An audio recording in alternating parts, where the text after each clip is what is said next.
At Mobile World Congress later this month, Samsung will unveil the Samsung Galaxy S10 along with a few different variants. So in preparation for Samsung's new flagship, I decided to pop my SIM card into the older Galaxy S9 Plus to see how it stacks up after being on the market for about 1 year now. I am coming from the Huawei Mate 20, and I have been using the phone without a case so that I can truly appreciate its design. When you throw on a thick case, you basically cover up all of the hard work that the engineers did on the design, so I wanted to use it as it's intended. What I like about the Galaxy S9 Plus, at least compared to the Mate 20, is it feels sturdier and better made. The metal and glass are more pronounced than on the Mate 20. The design materials, they still scream quality even in 2019. The areas I don't like about the design are expected to get improved in the S10, however. The volume controls are too high up on the left-hand side of the phone. They're expected to be shifted down quite a bit, so you should be able to more easily press the volume up and down button. The fingerprint scanner, while in a much better location than the S8, still doesn't feel that great to me. I feel like I'm in the minority here.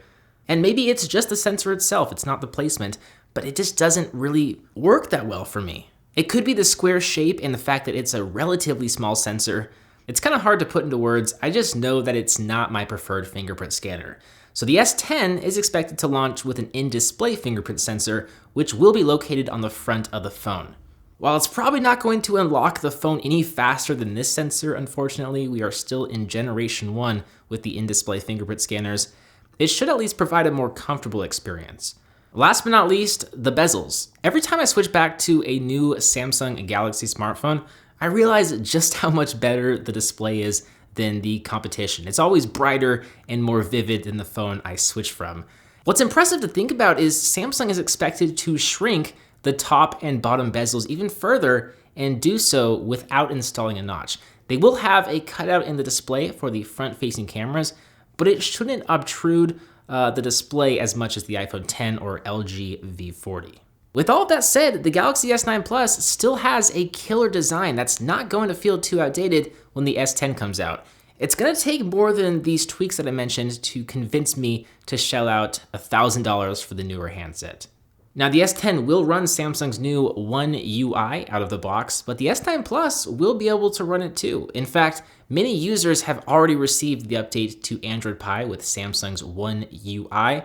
I have yet to receive the update. T-Mobile just announced that they're pushing it out. It got delayed apparently, but it's now being rolled out, so it's only a matter of time until I get the update. But it's for sure coming, breathing new life into these older flagships. The cameras are probably going to offer the most compelling reasons to upgrade, not because the S9's camera is poor, but because of the extra features with the S10's camera, like the addition of an ultra-wide-angle sensor that I've absolutely enjoyed using on other phones. LG has had this ultra-wide sensor for years now. I've really enjoyed it. The Galaxy S9 Plus still does a great job in low light thanks to the f1.5 aperture.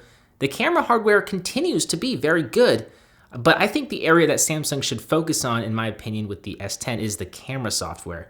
They should work to improve the dynamic range, exposure, white balance in varying scenes.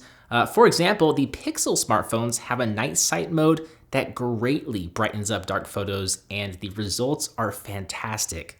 The iPhone XS uses smart HDR technology to greatly brighten up its photos and improve its dynamic range. We should see Samsung release similar features in the S10's camera app to give it an edge up on the current Galaxy S9 camera.